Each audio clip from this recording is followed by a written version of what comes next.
He said he believes Dallas is an attractive place for free agents. So that's the first talking point. Agree or disagree. Attractive place, quote, the city sells itself. He says, I think most players, if you ask them, they like Dallas. They've had good times in Dallas, good food, and the weather's nice. He says what's important is a culture and the feeling that players get from being around the team. And I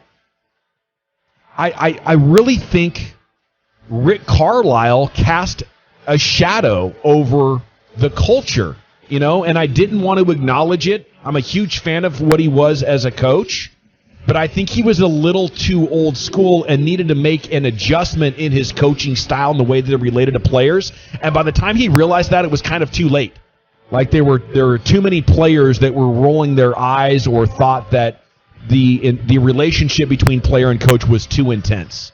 It wasn't enough of a symbiotic relationship. It was old school dictator style, or I'm going to make you guys, you know, uncomfortable to the point that you want to do the job to make it a comfortable environment. And it just did not come together for whatever reason. But I think because Rick is gone and the things that he said about Dallas in general, I believe that. I don't think that the Mavs striking out on free agency in the past is going to have a huge bearing on what happens over the next 5 years. How about you guys? Man, I hope you're 100% right. I am cautiously optimistic at the free agent outlook for this Mavs team moving forward, and I think a lot of that has to do with the coaching switch in Jason Kidd for Rick Carlisle and Jason Kidd here. I think that Jason Kidd has a lot of relationships throughout the league. Even LeBron James was very loud about his admiration for him when he left LA last year. So I think players are going to be interested in playing for a guy like Jason Kidd. I think the Mavericks putting themselves on the map this year as a team that no one expected to get as far as they got in the playoffs is going to go a long way as well. Luka and his dominance, and that's the interesting one there where it's like, I don't know how these players feel about playing next to a guy like Luka, because you come here, you know Luka is the man. So I don't know, these players, they want to be superstars as well. You know Luka can help you. I think like the middle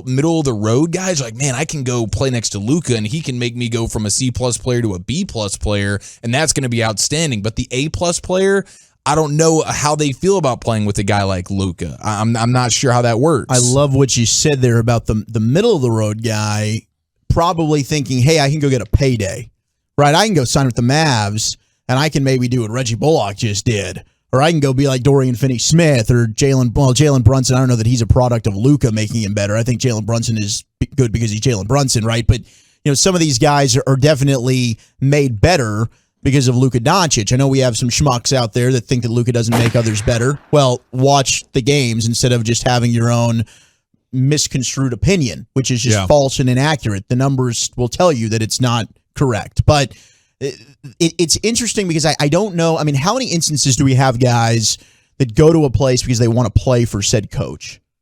Like, how many times do we have an occurrence? I don't of think that? that's huge. Right? Yeah. So I don't know that Jason Kidd, in the presence of him alone, is going to entice a big name free agent. It might be, could be a tiebreaker. Yeah, right. Like, it might be something that it's like, all right, you know, these are, if you're doing a pros and cons list. But at least it's not a pro. negative. At least it's negative. It's not a coach they want to avoid. It's not a negative, but it is concerning if we're wondering, okay, is Luka a guy that, because superstars want to come and play with other superstars. Yes, that's the trend. It's superstar in the city, right? That's what they like. Like they want to go to Los Angeles. They want to go to Miami. Like, you're not seeing these teams going to these small markets and teaming up together. Don't get it twisted though. They do love Dallas. Athletes love Dallas. That's good. Yeah. Even if they didn't like live here, they come here to move here. Yeah. And that's even if they just stay like for 6 months on the team, they come back and live here. I mean, you get so Shaq much. has a whole neighborhood here. He does. They never played in Dallas. I will say the one negative, and our buddy Tovash used to text us in all the time when we'd have this conversation at nights. The nightlife, we got some weird rules here in Dallas that other cities. We close at 2? We close early. You got a lot of cities that close at 2 though. Well, dress code. The stuff, dress right? code stuff. You know, there's certain things that might deter players away. Yeah. That I call it Deep Ellum. I mean, it's not like there's like 3 places or maybe 4 places that are outliers: Miami, New York, and Los Angeles. I'm Dallas till I die, man. I don't have those negative thoughts, right? I was born Medical City, Dallas, grew up and raised in Plano. So I mean, this is home base. I don't see the wrongs and the negatives here. I'm like, I love living here. We don't have a beach, but we have a lake. Sure. Yeah, that's about it. We got Lake Louisville. We got Party Cove. Come through. It gets buck wild over there. Yeah. It's way better than most places. Absolutely. You know, players love going to Houston or Atlanta in the offseason. They're not flocking there in free agency. Maybe Houston's got a couple of more, but Atlanta's no real great destination.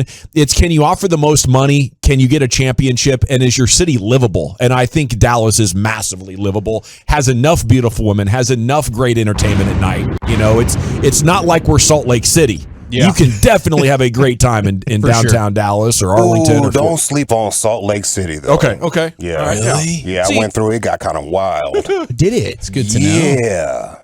Boy, that repressed energy up there. There's a little has some consequences, doesn't it? That's good to know. So what do we think? It really comes down to Luka? Do guys want to play with Luka? I would say yes. If the city checks the box, the coach checks the box, the opportunity to win. I mean, you were just in the Western Conference Finals with a roster that nobody felt like was Western Conference qualified or Conference Finals qualified. So, I mean, what is it? It's just, do these guys want to play with Luka? I mean, how much do we think LeBron's opinion resonates with how the rest of the league feels? Because LeBron was asked, who's your favorite player under 25 right now? He said it's Luka Doncic by far. He's a little bit older, you know. I don't know if he captures the mindset of everybody, but I think it comes down to the type of player. Like, if you're Trae Young, would you want to play with Luka? No, you want to have the ball 35% of the time. Your usage rate is through the roof as well. I think LeBron likes the passing game, and he knew how to marry his game with Kyrie Irving and D Wade. He would love to play with Luka. I think shooters, you know, like or scorers like Levine, for those guys, it's a non-factor, right? I'm not a point guard. For Anthony Davis, I'm not a point guard. I need a point guard to set me up and get me the ball in my spots. And for those kinds of superstars, playing with the Luka Doncic would make your career even better. So, you know, I think there are some guys who would be a great fit and some guys that aren't a great fit. But I love Nico's positive and optimistic approach to this. That's for sure. Yeah, and he's got to be, because that's one of the reasons why. I mean, that's one of the selling points of him being the Mavs GM. It's his relationships and the people that he knows, and hopefully that can attract players. But, I mean, when you really think about it, it's all about I mean, it might even go past the stylistic on-court chemistry, and it's just friends getting together. Yeah, when it started with and LeBron, you got to be the lucky team. Right, like LeBron and Dwayne Wade and Chris Bosh, they had hung out so many years. They were in the same draft class, and it's like, okay, we're at the All-Star weekend, we're buddies. Sure, let's make this happen. It's Kawhi Leonard and Paul George, they're buddies. Okay, let's do this thing. Kyrie and Kevin Durant. Okay, because I mean, when you really think about it, like, how many people has LeBron really teamed up with? He did the Dwayne Wade, Chris Bosh thing, but he forced his way to Kyrie in Cleveland. I don't know if Kyrie necessarily wanted that to happen. It was out of his control. Yeah. And then when he goes to LA, I mean, I guess Anthony Davis is somebody that says, I want to go play with LeBron. Kevin Love was another one. Yeah. But Kevin Love, but even that was a trade. That was LeBron saying, hey, let's get rid of Wiggins and let's go get a Kevin Love. Kevin Love's like, all right, sure, I'm going to be traded. I get it to go away from Minnesota. Great.